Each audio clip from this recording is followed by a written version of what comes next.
Moving our attention to water polo and Italy, the team will miss being a part of the World Cup next year. They've been banned for 6 months by the Aquatics Integrity Unit, or the AQIU. Along with the suspension, the Italian team were handed a $50,000 fine. So why were they suspended? The team has been accused of verbally and physically assaulting the referees after their quarterfinal loss to Hungary in a penalty shootout at the Paris Olympics. The Italians were protesting a disallowed goal by VAR after one of their players, Francesco Condemi, struck a Hungarian player. As a result of the VAR decision, Condemi was asked to sit out.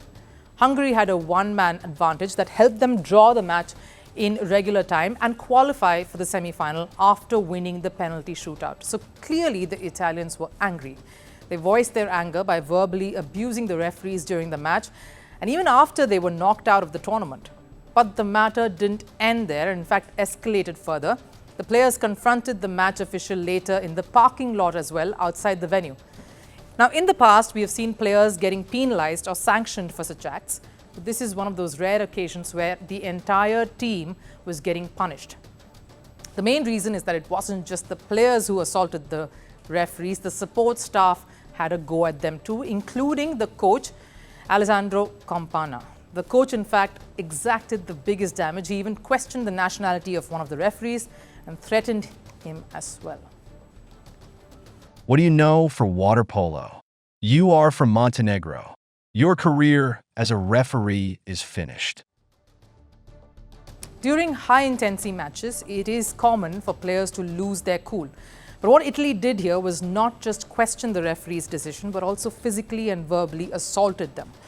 The Italian team crowded the referees, in fact, so much so that the officials had to run away to save themselves. And what made matters worse was the fact that following this loss to Hungary, the Italians continued their grudge on to the next game too. This was for the 6th position and against Spain.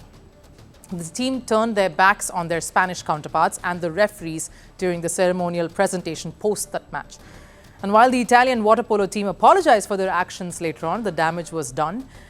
But what's shocking is the fact that Italy's sports minister, Andrea Abodi, still feels that the Italian side was justified in their outburst. This is what the minister seems to have said to an Italian media outlet. I believe that certain international organizations go a little too far and do not understand the state of mind of athletes who work for years to reach a goal that fails due to an error that has also been recognized. The behavior was not violent. It was firm. Abodi claims that the team's behavior wasn't violent but firm. Now, I'm not sure where does it say that intimidating referees is firm behavior, because clearly the Aquatics Integrity team didn't view it that way, which is why Italy is paying the price for it. What's shocking, though, is that this behavior comes from a team that are not newbies or not a team that hasn't done well in this sport. They are a champion side.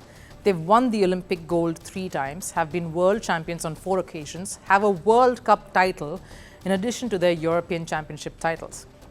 They are a successful team when it comes to this sport. In the last edition of the World Cup last year, the Italian team finished 2nd. And the normal assumption from a champion side is that they will be better winners and even better losers.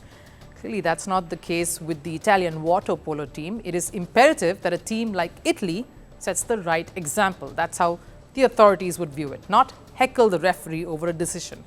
Now, the fact that the decision led to their Olympic ouster is yet indeed heartbreaking, but clearly that outburst only resulted in more anguish, which is the way the Aquatics Integrity Unity is using them as an example for the rest.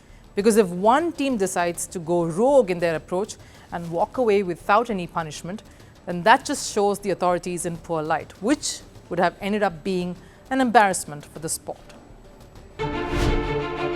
Firstpost decodes the U.S. election, explains how America chooses its president. Your primer on the race to the White House. Everything you need to know about how America votes and its global implications.